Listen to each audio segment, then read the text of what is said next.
बिल्कुलु। अच्छा, पार्लिमानी सियासत बाबति चयो वञे थो त इहो हिकु महांगो शौक़ु आहे, छा इन सां तव्हां इतफ़ाक़ कयो था? हा, पाकिस्तान में ईअं थी वियो आहे, छो त सियासत साईं जेम्स चवंदो त सियासत इबादत आहे जेका ख़िदमत जे ज़रिए थींदी। ऐं हिते सियासत जी डेफिनेशन पाकिस्तान में मटाई वई आहे। सियासत ख़िदमत करणी आहे इदारनि जी। हाणे सफ़ा मुख़्तलिफ़ सियासत जो सोच आहे, डेफिनेशन आहे। उन करे हुननि उनखे ॾुखियो करे छॾियो आहे त हिते करोड़े रुपया हाणे करोड़नि में सियासत करियो, पोइ उछलियो। माना हे सियासत ईअं कयो आहे त सियासत में इन्वेस्ट करियो, माण्हुनि खे ख़रीदो फ़रोख़्त करियो ऐं पंहिंजो बि सौदो मथे करे अचो, पोइ वरी हेठि माण्हुनि खे ख़रीदो फ़रोख़्त करियो, पावर मचो, कॉर्पोरेट कल्चर में इहा हुकुमरानी हलायो। हाणे उन करे इहा महांगी थी वई आहे। पर जेकॾहिं मुल्क जो निज़ाम ठीकु हुजे, एहतिसाब हुजे, त इहे मौजूदा पॉलिटिशियन्स जी अक्सरियत, ऐं सभु न चवंदुसि, अक्सरियत सियासत खां नाइल हूंदी ऐं गिरफ़्तार हूंदी, ॿधल हूंदी। पर हिन मुल्क में जेकॾहिं इहा पैसे जी सियासत थी वई आहे, हले बि त सवलो कोन्हे पियो न।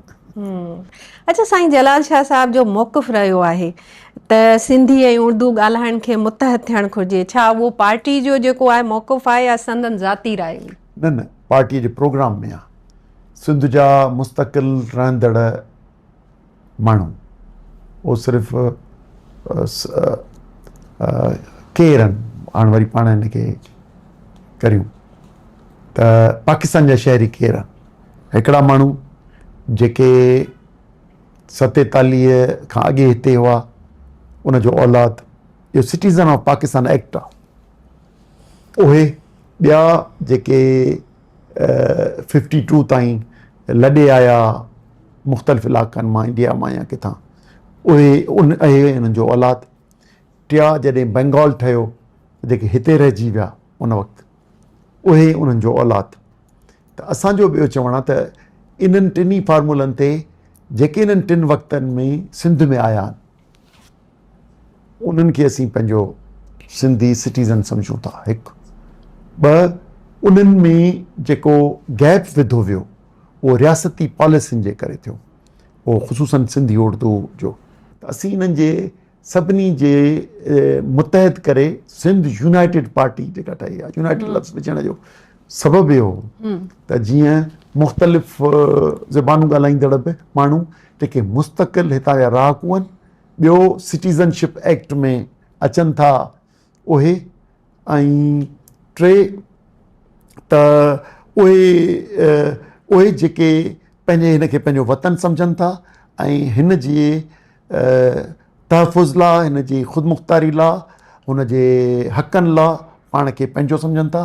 कहिड़ी ॿोली ॻाल्हाईंदड़ आहे, उहो असांजो भाउ आहे ऐं उनखे सिंधी सम्झो पिया। हिकु न सिर्फ़ु इहो, पर इहा साईं जेम्स साहिब 1987 में सिंध क़ौमी इत्तेहाद ठहियो, उन में हिकिड़नि जमायतुनि जो चवणो हो त सिंधी अवाम जो क़ौमी इत्तेहाद ठहे या सिंधी इत्तेहाद ठहे। साईं उन वक़्तु चयो त सिंध क़ौमी इत्तेहाद जेके हिते रहंदड़ आहिनि त उन्हनि जो ठहे। उन में इहा सिंधी उर्दू वारी तॾहिं हो फैक्शन, इनखे ख़तमु करण लाइ साईं ठाहियो। असां बि सिंध यूनाइटेड पार्टी अॼु इन जी हिमायती आहे त असां जा ही जेका मनफ़ी सियासत पाई आहे, जेका झेड़नि जे करे, रतो छाण जे करे, रतो छाण अक्सरियत कराई असांजे सिंध दुश्मननि, ही ईअं कोन्हे मैनेज्ड रतो छाण में। छो त 80s में 84, 85, 86 में तमामु ताक़तवर नमूने सां नेशनलिज़म ते सिंधी उर्दू गॾिजी विया। उन करे उहो रतो छाण कराई वई ऐं पोइ हिते कयो वियो। असां उन वेछे खे ख़तमु पिया करियूं। ॿ, हिते जेका सियासत थिए थी कराची या सिंध को बंटवारा, ॿियो टियों, इहा मनफ़ी सिंध दुश्मन सियासत खे ख़तमु था करणु चाहियूं। उन करे असांजी मेंबरशिप में तइदादु घटि आहे, पर उर्दू स्पीकिंग, पंजाबी स्पीकिंग या पठान जेके मुस्तक़िल हितां जा रहाकू आहिनि, उन्हनि जी बि शराकत आहे। त तइदादु भले घटि हुजे पर असां इनशाला ॿियनि मसइलनि सां गॾु पंहिंजे कराची जे मामलनि खे ख़ुशूसन असांजे पॉलिटिक्स में हिकिड़ो फोकस्ड आहे, कराची जे मामलनि खे सम्झूं था, उनजे हल लाइ कोशिशि करूं पिया। उन करे असीं सम्झूं पिया त सिंधी उर्दू जी वेझड़ाई न हिकु थियणु उहो सिंध जी ख़ुदि लाइ लाज़िम आहे। हिकु न थियासूं त सिंध ख़ुदि मुख़्तार या पंहिंजो ख़्वाब ई रहिजी वेंदो, अॻिते कोन वधी सघंदो। अच्छा, क़ौम परस्त जॾहिं बि एहतजाज लाइ निकिता आहिनि त अवाम साथ ॾिनो आहे, पर वोट छो नथा ॾियनि? वोट असां कोशिशि करियूं पिया, मूं तव्हांखे ॿुधायोमांव त कोशिशि करियूं पिया त इन जे ज़रिए तब्दीली अचे, पर पोइ 78 सालनि में ऐं सिर्फ़ु इहे हिन पीरियड कोन चवंदुसि त हिननि वोट पॉलिटिक्स आस्ते आस्ते सॼी कब्ज़े में आहे। कंट्रोल पॉलिटिक्स जे करे वोट नथो मिले। पहिरीं असां 20-30 साल हिसो कोन वठंदा हुआसीं, हाणे वोट मिले थो, पर असां वटि लोकल बॉडीज़ में हिकिड़ी टाउन कमेटी आहे, 6-7 यूनियन काउंसिलूं आहिनि, 80 खनि काउंसलर आहिनि, तइदादु थोरो हज़ारनि में थोरो आहे, पर असीं सम्झूं पिया त असीं उन ट्रैक ते आहियूं। असां हींअर जेकॾहिं अॻे 5 सीटुनि ते मुक़ाबिलो कंदा हुआसीं, हाणे 8 सीटुनि ते मुक़ाबिलो कयूं था। ईंदड़ इलेक्शन्स में इनशाला 20-30 सीटुनि ते मुक़ाबिलो कंदासीं। त उन करे असांजी जमात वधंदड़ आहे, जंहिंजी नेटवर्किंग सिंध में तहलके सतह ताईं अची वई आहे। कोशिशि कयूं पिया त हेठि यूनियन काउंसिल्स ताईं अचे, ऐं असीं इन बेमान इलेक्ट्रोल सिस्टम जे बावजूदि बि हिकिड़ो वॾो हिसो खणी अचूं ऐं शफ़ाफ़ जेकॾहिं इलेक्शन्स ऐं कंट्रोल इलेक्शन्स जो सिस्टम ख़तमु थियो त शायदि असीं वधीक स्पेस फैलाए सघूं। हिन वक़्तु असीं कमज़ोर आहियूं। बिल्कुलु, तव्हां इहा ॻाल्हि कई त तव्हां कुझु काफ़ी अरसो लॻो तव्हांखे हिन पोज़ीशन ते अचण जे लाइ ऐं इलेक्शनूं विढ़ण जे लाइ।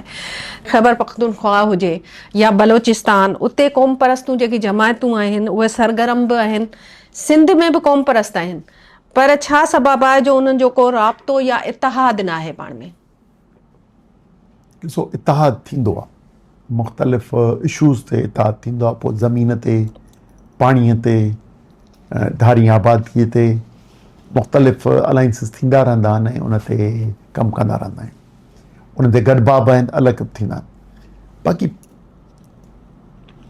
ज़रूरत तहत ते हीअं सिंध दरिया बचाव तहरीक थी, अॻे सिंध बचाव तहरीक थी, मुख़्तलिफ़ वक़्तनि ते एक्शन कमेटीज़ ठहंदियूं रहंदियूं आहिनि, उहो थींदियूं आहिनि। बाक़ी हिते अलॻि जमायतुनि खे पंहिंजो कमु करिणो आहे। मर्कज़ परस्त जमायतूं बि इलाही आहिनि, मज़हबी जमायतूं बि इलाही आहिनि, ती क़ौम परस्त जमायतूं बि इलाही आहिनि। तव्हांखे इन करे थो नज़र अचे त हीअ जॾहिं अलाइंस कनि थियूं इशूज़ ते त पोइ मुस्तक़िल हिकिड़ी पार्टी छो नथी ठाहिनि, इहो ख़्यालु आहे। ऐं उस में बि कोन थींदो।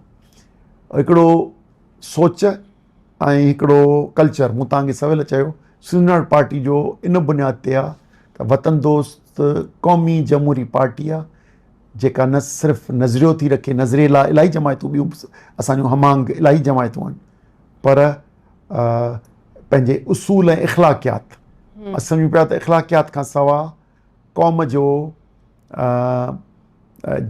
वटि एतमाद कोन वठी सघंदासूं। एतमाद न वठी सघंदासूं त को इनकलाब कोन आणे सघंदासूं। ऐं जेको अञा बि जाइज़ नाजाइज़ ऐं हलाल हराम में तमीज़ करे नथो सघे, उहो उन सां गॾु असां सियासत मुश्किल करे सघूं। जी, काफ़ी हद ताईं त मुंहिंजो नेक्स्ट जेको सुवालु आहे उनजो तव्हां जवाबु ॾिनो आहे, पर पोइ बि कुझु शयूं आउं पुछणु चाहींदसि त सिंध में हिन वक़्तु GDA बि आहे, मुर्तज़ा जतोई आहे, ज़ुल्फ़कार जूनियर बि आहे, छा इहे पाण में को मुश्तक का प्लेटफॉर्म ठाहे सघनि था? ॾिसो, GDA में असां 2018 में न 24 में असां GDA सां गॾिजी इलेक्शन विड़ी आहे, उन सां हिसो आहियूं।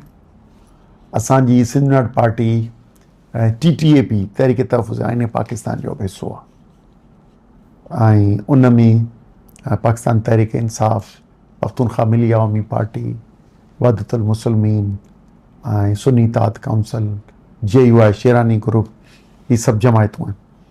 त उन करे मुल्की लेवल ते जेके इशूज़ आहिनि, उन में जेके बि उन्हनि जा इशूज़ आहिनि, उन्हनि ते शफ़ाफ़ इलेक्शन्स हुजे, इदारा पंहिंजे हदुनि में कमु कनि, इन्हनि ते मुल्की लेवल ते असां इहो अलाइंस ठाहियो आहे।